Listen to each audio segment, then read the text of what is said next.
ദൈവനാമം മഹത്വപ്പെടട്ടെ. ബഹുമാനപ്പെട്ട വൈദികരെ, പ്രിയപ്പെട്ട ദൈവജനമേ, സഭ പെന്തക്കോസ്തിയുടെയും അതുപോലെ തന്നെ പരിശുദ്ധ റുഹായുടെ വരവിനെയും ഒക്കെ ആഘോഷപൂർവ്വം ആചരിച്ചതിന് ശേഷം പരിശുദ്ധ ശ്ലീഹന്മാരുടെ പെരുന്നാളിലൂടെ കടന്നു വന്ന പരിശുദ്ധ അമ്മയുടെ നാമത്തിലുള്ള നോമ്പിലേക്കും ശൂനോയോ പെരുന്നാളിലേക്കും ഒക്കെ പ്രവേശിക്കുന്ന സമയങ്ങളാണല്ലോ ഇപ്പോൾ. ഓഗസ്റ്റ് മാസം 1 മുതൽ 15 വരെ ശൂനോയോ നോമ്പ് സഭ ആചരിക്കുന്ന രീതി ഉണ്ട്, നമുക്ക് നല്ലപോലെ അറിയാം. ഓഗസ്റ്റ് മാസം 6-ാം തീയതി തേജസ്കരണ പെരുന്നാൾ, മർരൂപ പെരുന്നാൾ, കൂടാര പെരുന്നാൾ എന്നൊക്കെ വിളിക്കപ്പെടുന്ന വലിയ പെരുന്നാൾ നാം ആഘോഷിക്കുന്നുണ്ട്. ഇങ്ങനെ നോമ്പിൻ്റെയും വലിയ പെരുന്നാളുകളുടെയും ഇടയിലുള്ള മനോഹരമായ ഒരു യാത്രയിലാണ് നാം എല്ലാവരും എന്ന ചിന്ത നമുക്കുണ്ടാകണം. നാം ഈ ഭൂമിയിൽ ജീവിക്കുമ്പോൾ കർത്താവിനോട് ചേർന്ന് ജീവിക്കുവാനായി സഭ ക്രമീകരിച്ച് നൽകിയിരിക്കുന്ന എല്ലാ കാര്യങ്ങളെയും അതുപോലെ പാലിച്ചു പോകുവാൻ ഉള്ള വലിയ നിയോഗമാണ് നമുക്കുള്ളത് എന്ന് നമ്മുടെ കർത്താവ് നമ്മെ വളരെ ഭംഗിയായി ഓർമ്മിപ്പിക്കുന്നുണ്ട്. ഇന്നിവിടെ വായിച്ച വിശുദ്ധ വേദഭാഗം പരിശുദ്ധനായ മർക്കോസിന്റെ സുവിശേഷം 12-ാം അധ്യായം 38 മുതൽ 44 വരെയുള്ള ഭാഗങ്ങളാണ്. 2 കാര്യങ്ങൾ അവിടെ നാം കാണുന്നുണ്ട്. ഒന്ന്, കർത്താവ് നമ്മുടെ ഇന്നത്തെ ഭാഷയിൽ പറഞ്ഞാൽ പൊങ്ങച്ചക്കാരെയും അഹങ്കാരികളെയും ഒക്കെ വളരെ ഭംഗിയായി കഠിനമായി ശാസിക്കുന്ന ഒരു രീതി നാം ഇവിടെ കാണുന്നുണ്ട്.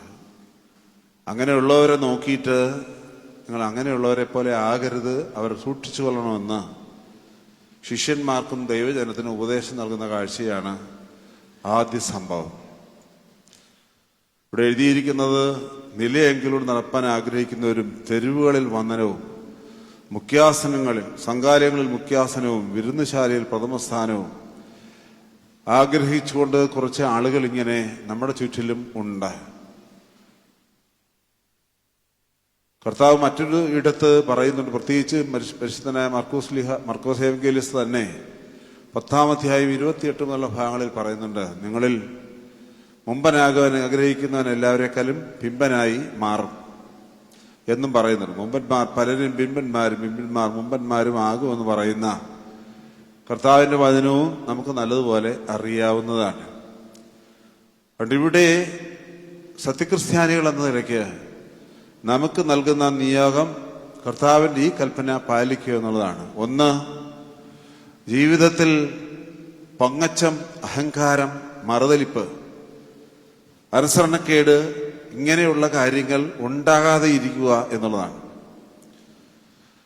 ദൈവത്തോടും കർത്താവിന്റെ ശരീരമായ സഭയോടും ചേർന്ന് നിന്നുകൊണ്ട് ജീവിതത്തെ നല്ലതുപോലെ നയിക്കുവാനുള്ള വിളിയാണ്, വിനയത്തിന്റെ ആത്മാവിൽ നയിച്ചു പോകാനുള്ള ഒരു വിളിയാണ് ഇവിടെ പറയുന്നത്. അഹങ്കാരം ആപത്ത് എന്ന ഒരു ചൊല്ലുണ്ടല്ലോ, അത് ഗൗരവത്തോടെയാണ് കർത്താവ് കാണുന്നത് എന്ന് ഈ വേദഭാഗം വളരെ ഭംഗിയായി പറയുന്നുണ്ട്. അങ്ങനെയുള്ളവർ അധിക ശിക്ഷാവിധി അനുഭവിക്കും എന്നാണ് കർത്താവ് ഇവിടെ ഉപദേശിക്കുന്നത്. അതുകൊണ്ട് തന്നെ നാം അങ്ങനെയുള്ളവരാകരുത്, അങ്ങനെയുള്ളവരുടെ പിടിയിൽപ്പെടാതിരിക്കാനും സൂക്ഷിച്ചു കൊള്ളണം. 2 കാര്യങ്ങളും വേണം. അങ്ങനെയുള്ളവരാകരുത് എന്ന് മാത്രമല്ല, അങ്ങനെയുള്ള ആളുകളെ സൂക്ഷിച്ചു കൊള്ളുവാനും പറയുന്നുണ്ട്. Beware of those kind of people and don't be like that എന്നുള്ളതാണ്. 2 കാര്യങ്ങളും കർത്താവ് വളരെ ശക്തമായി പറയുന്നുണ്ട്. ഇത് ഗൗരവത്തോടെ നാം കാണണമെന്നുള്ളതാണ് ഒന്നാമതായി ഇന്നത്തെ വേദവചന ഭാഗം, പ്രത്യേകിച്ച് പരിശുദ്ധ അമ്മയുടെ നാമത്തിലുള്ള നോമ്പിലേക്കൊക്കെ പ്രവേശിക്കുമ്പോൾ നമ്മോട് പറയുന്നത്. 2ാമത്തെ ചിന്ത,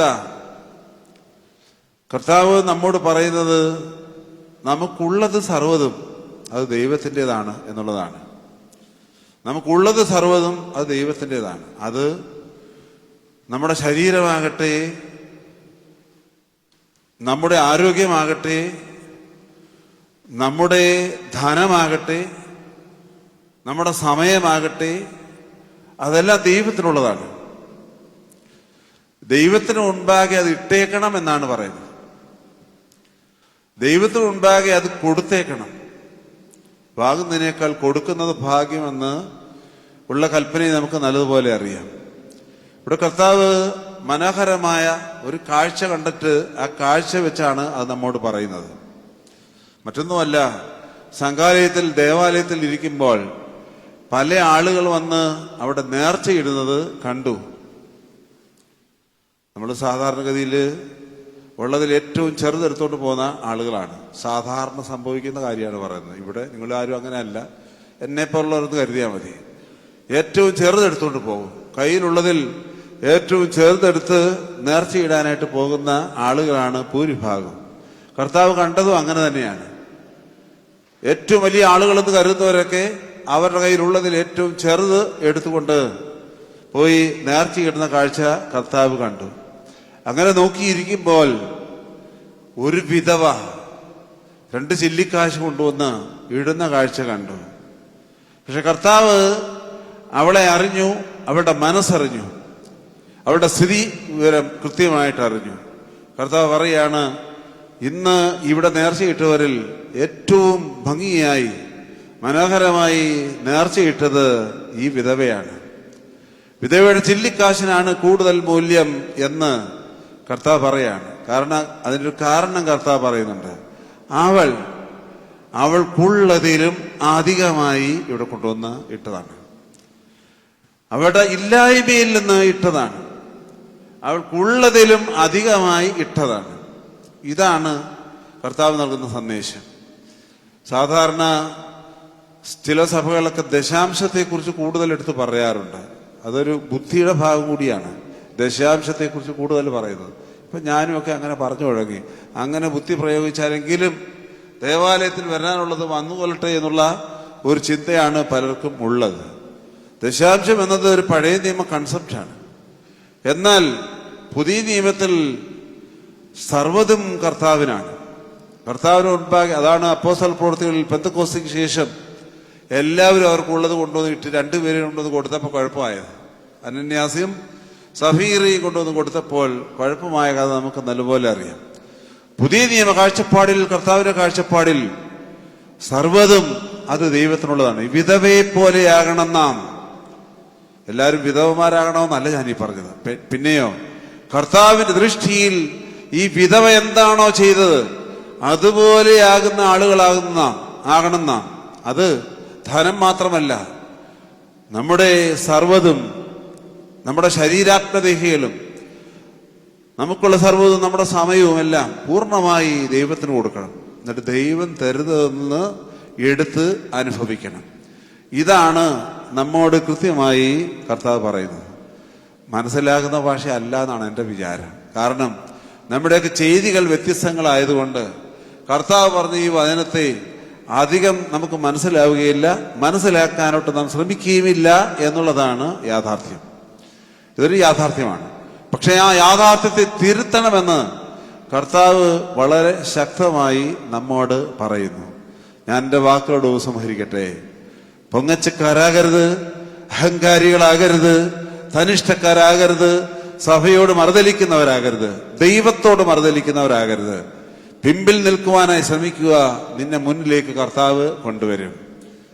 ആരെങ്കിലും പൊങ്ങച്ചക്കാരുണ്ടെങ്കിൽ അവരെ സൂക്ഷിച്ചുകൊള്ളുക. 2, നിങ്ങൾക്കുള്ള സർവ്വതും വിധവയെ പോലെ കർത്താവിന് സമർപ്പിക്കുക. കർത്താവ് തരുന്നതിൽ നിന്ന് എടുത്ത് അനുഭവിക്കുക. നിങ്ങൾക്ക് സന്തോഷം ഉണ്ടാകും. ദൈവം തമ്പുരാൻ നമ്മെ വാഴ്ത്തി അനുഗ്രഹിക്കട്ടെ.